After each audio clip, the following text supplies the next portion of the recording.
पाक भारत कशीदगी पर अक़वाम मुत्तहिदा के secretary general मुतहर्रिक हो गए हैं। अब से कुछ देर पहले वज़ीर-ए-आज़म शहबाज शरीफ का अक़वाम मुत्तहिदा के सेक्रेटरी जनरल से रब्ता हुआ है। इस हवाले से तर्जुमान अक़वाम मुत्तहिदा के बयान के मुताबिक अक़वाम मुत्तहिदा के सेक्रेटरी जनरल का पाकिस्तान के वज़ीर-ए-आज़म शहबाज शरीफ और भारतीय वज़ीर ख़ारजा जयशंकर से अलग अलग रब्ता हुआ है। अलग अलग उन्होंने बात की और उन्होंने पाक भारत कशीदगी पर गहरी तशवीश का इज़हार किया है और ऐसी मुहाज़राई से बचने का कहा है जिसका अलमनाक नतीजा निकले। तर्जुमान अक़वाम मुत्तहिदा के मुताबिक सेक्रेटरी जनरल अक़वाम मुत्तहिदा ने कशीदगी में कमी के लिए मुसालिहत की पेशकश की है। पूरी सूरत पर बात करेंगे। माहिर बैनुल अक़वामी उमूर प्रोफेसर हसन अब्बास हमारे साथ मौजूद है। हसन अब्बास साहब, बहुत शुक्रिया मुझे ज्वाइन करने के लिए। हसन साहब, ज़ाहिर है आप अमेरिका में मौजूद हैं, अमरीकी मीडिया पर नज़र रखते हैं, जो अमरीकी पॉलिसी सर्कल्स हैं उनको पर आपकी नज़र होती है। इस वक्त तक जो अमेरिका का रिस्पॉन्स है, ज़ाहिर है वो कोई बहुत ज़्यादा तशवीश वाला नहीं है। वो ये कह रहे हैं हमने नज़र रखी हुई है। ट्रंप ने जो बयान दिया, सदर ट्रंप ने, वो तो ये था दोनों से मेरे अच्छे ताल्लुकात हैं। और ज़ाहिर है जो अमेरिका का या अमेरिकन मीडिया का रिस्पॉन्स है वो खुद भारतीय तवक्कात के मुताबिक नहीं है। कैसे देख रहे हैं इस सिचुएशन को आप वहाँ से? जी, आप बिल्कुल सही फरमा रहे हैं। पहले तो शुक्रिया ये मौका देने का कि अमेरिका इस वक्त असल में उसकी निगाहें रशिया यूक्रेन की तरफ भी फोकस्ड हैं। उसके लिए और बहुत से मसाइल हैं, लोकल डोमेस्टिक इश्यूज बहुत बड़े हैं।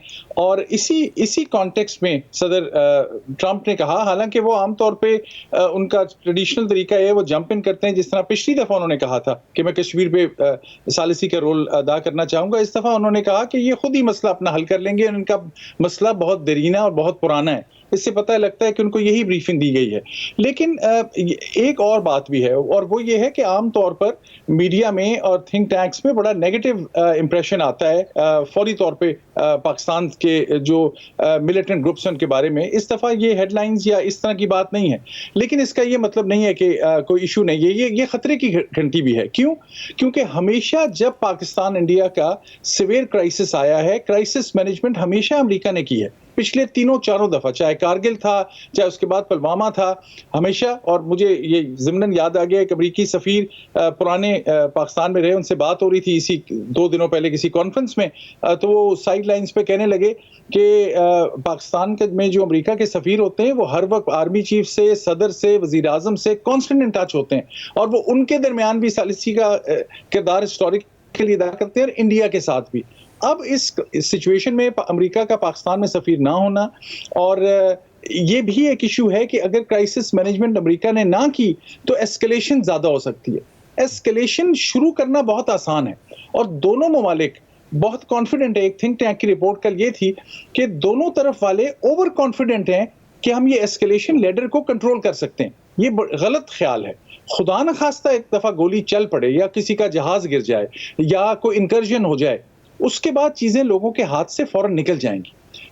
ये इस ज़मन में देखना जरूरी है। अमेरिका का ज्यादा इस वक्त इंटरेस्ट ना लेना भी कोई बहुत ज्यादा अच्छी बात नहीं है। साहब, क्या ये तवक्को है वहाँ कि ये एस्केलेट करेगा ही नहीं? माजी में भी आमने सामने आते हैं और नहीं करते, क्योंकि एक तरफ पाकिस्तान ये कह रहा है कि जी आप न्यूट्रल से तहकीकात करा लें, हम तैयार हैं, प्रूफ सामने रखें, मगर भारत की तरफ से जो रिस्पॉन्स आ रहा है और अब से थोड़ी देर पहले जो भारतीय मीडिया ने रिपोर्ट किया वो यही है कि वज़ीर-ए-आज़म मोदी ने मुकम्मल ऑपरेशनल आज़ादी दे दी है अपनी मिलिट्री को कि आप अहदाफ का तयन करें, मुकम्मल आज़ादी के साथ ऑपरेट करें। पाकिस्तान यहाँ से कह रहा है अगर आपने पहल की तो हम दुगना जवाब देंगे। और जैसा आपने कहा कि आप शुरू तो कर लेते हैं, फिर उसको कंट्रोल करना हाथ में नहीं होता।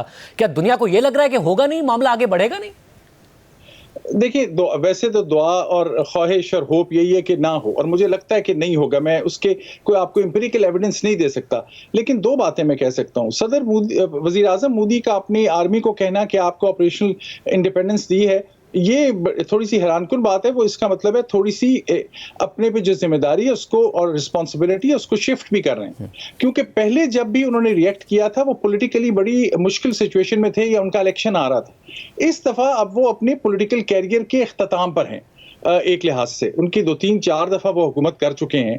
अब वो नहीं चाहेंगे कि इस वक्त जंग हो, क्योंकि जंग वो पाकिस्तान के लिए भी बहुत नुकसानदेह है। पाकिस्तान तो ऑलरेडी बहुत ज्यादा वल्नरेबल है और अपनी गलतियों की वजह से वल्नरेबल है। पाकिस्तान तो उस स्टेज पे है जहां वो एक अगर ज्यादा सूरत-ए-हाल बढ़ गई तो दीवानावार हो जाएगा, क्योंकि इससे ज्यादा क्या नुकसान होगा, ऑलरेडी मुश्किल में। इंडिया एक बूमिंग इकोनॉमी है, एक राइजिंग इकोनॉमी है। इंडिया के वजीर आजम कभी टॉप दुनिया के बिजनेसमैन को मिलते हैं। सदर ट्रंप सदर बने, वो फौरन वहां मोदी साहब पहुंच गए।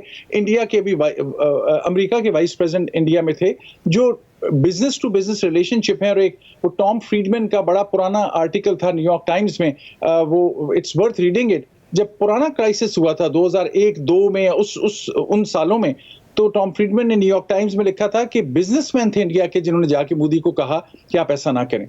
लेकिन मैं थोड़ा सा मुख्तलिफ लेकिन लिंक इशू जिक्र करना चाहता हूँ। आपने वजीर आजम का जिक्र किया पाकिस्तान के, उन्होंने बहुत अच्छा किया। ये कहना कि इंडिपेंडेंट थर्ड पार्टी इन्वेस्टिगेशन हो, मेरा ख्याल है ये इन्होंने ब्रिलियंट जवाब था और सही जवाब था। लेकिन पाकिस्तान को अब थोड़ा सा सेल्फ रिफ्लेक्शन जब हम दूसरी तरफ एक्सपेक्ट करते हैं, खुद भी करनी चाहिए। पाकिस्तान को ये नहीं कहना चाहिए था कि फॉल्स फ्लैग है। तो ये अगर आप एक्सपेक्ट कर रहे हैं, एविडेंस की बात है, तो आप फॉल्स फ्लैग का नैरेटिव पहले दिन से किसी ने लिख के दे दिया, सब लोगों ने कहना शुरू किया फॉल्स फ्लैग है। अगलों के लिए बड़ी ह्यूमिलेशन की बात है। तो ये थोड़ी सी एहतियात करनी जरूरी है।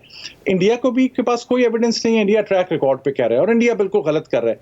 कश्मीर के अंदर इस वक्त अगर कोई 80 टूरिज्म की कंपनीज थी, वो सब कश्मीरी मुसलमानों की थी, उनमें से आधी से ज्यादा आज बंद हो गई हैं। कश्मीरियों के लिए तो सबसे खौफनाक बात है। इस वक्त कौन ये चाहेगा, इंडिया और पाकिस्तान दोनों को समझना चाहिए, कोई ऐसी तीसरी अथॉरिटी या तीसरी इंस्टीट्यूशन या तीसरी कुव्वत तो नहीं है जो चाहती है कि ये दोनों लड़ पड़े। ये गौर करना चाहिए, क्योंकि पाकिस्तान के भी इंटरेस्ट में नहीं था, ना इंडिया के इंटरेस्ट में है। ये बहुत से लोग हैं जो एक्सट्रीमिस्ट ग्रुप्स के, अब ये आखिरी बात है ज़मन में, इंडिया कह रहा है कि ये लश्कर तैयबा का एक ग्रुप था, रेजिस्टेंस फ्रंट। भाई रेजिस्टेंस फ्रंट कहां से आ गया? पाकिस्तान ने तो लश्कर तैयबा के लोगों को बहुत सख्त दबाया है, जैश मोहम्मद के लोगों को भी दबाया है, बहुत से लोग अंडरग्राउंड चले गए हैं। लेकिन जिन लोगों को एडिक्शन हो जाती है वायलेंस की, ये पुराने पंजाबी तालिबान के बाज़ ग्रुप्स थे जो जाके तहरीके तालिबान से भी मिल चुके हैं। जो तहरीके तालिबान से मिल चुके हैं वो चाहे कुछ चले गए अफगानिस्तान में, कुछ बॉर्डर रीजन में, हो सकता है उनमें से कोई देश का ग्रुप हो जो चाहे कि इंडिया पाकिस्तान की जंग हो, खुदा न खास्ता जंग हो, तो उसका सबसे बड़ा बेनिफिशरी वो रिलीजियस एक्सट्रीमिस्ट मिलिटेंट ग्रुप्स होंगे जो पीस स्पेस बढ़ाना चाहते हैं। वो इंडिया के भी दुश्मन है, वो पाकिस्तान के भी दुश्मन है। मैं तो कहूंगा कि वजीर आजम साहब पाकिस्तान के ये कहें कि हम जॉइंट इन्वेस्टिगेशन भी करते हैं, पाकिस्तान के पुलिस अफसरान को भेजते हैं जो कुछ हैं बड़े, तारिक खोसा साहब में बड़े मशहूर लोग हैं जिनकी बड़ी इज्जत है, इंडिया के भी बड़े शानदार पुलिस अफसरान हैं, उनको मिलाएं। हर दफा बाहर तीसरी कुव्वतों को न दावत दें, ना उनके आगे मिन्नत समाजत करें।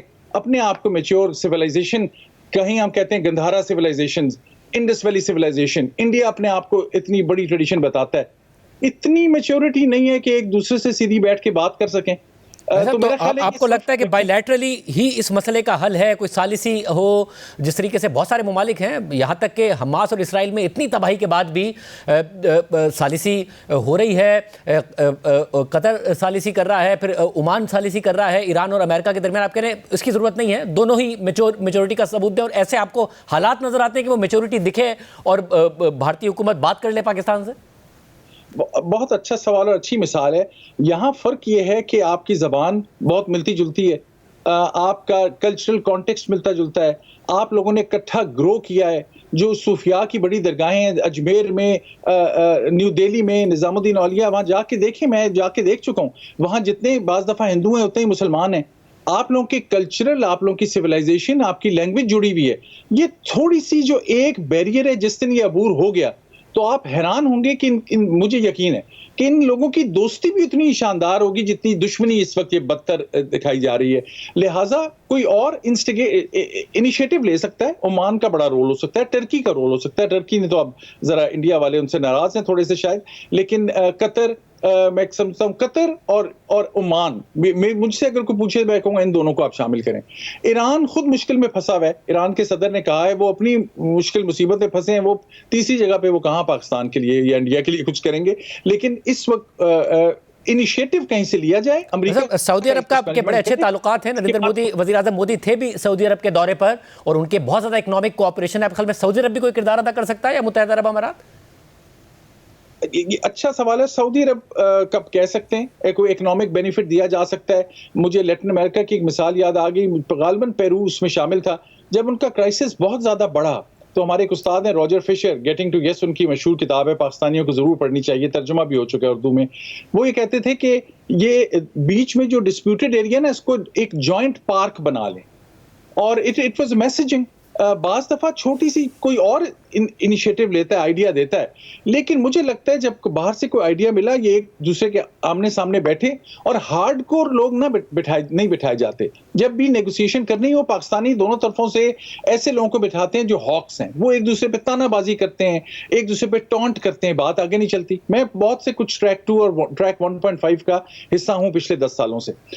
जब भी कोई विजडम वाले लोग आते हैं दोनों तरफ से, तो वो बात ऐसे अच्छी तरह बढ़नी शुरू हो जाती है। लेकिन दोनों तरफ वाले आम तौर पर पिछले अरसे से, पिछले 2-3 सालों से हॉक्स को आगे कर रहे हैं। तो हॉक्स को आगे करने से दोनों तरफ ये सोचना होगा कि जेन्युइनली इस रीजन के लोगों का फ्यूचर बहुत खौफनाक हद तक ब्लीक हो जाएगा।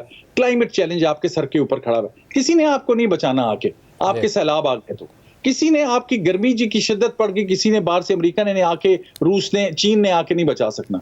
आपस में ये रियलाइजेशन, ये मोमेंट जो क्राइसिस का है, इस मोमेंट में सेल्फ रिफ्लेक्ट करें और सोचें कि हम तब्दील एक मुख्तलिफ साउथ एशिया, एक पीसफुल साउथ एशिया भी देख सकते हैं। मुझे यकीन है कि अगर पीस इनिशिएटिव किसी ने बाहर से एक दफा टेबल पे इनको बिठा दिया और दोनों तरफ से हॉक्स नहीं, पीसनिक्स को भेजा गया जो बहुत से हैं दोनों तरफ, तो बात बड़ी अच्छी जानिब चलेगी।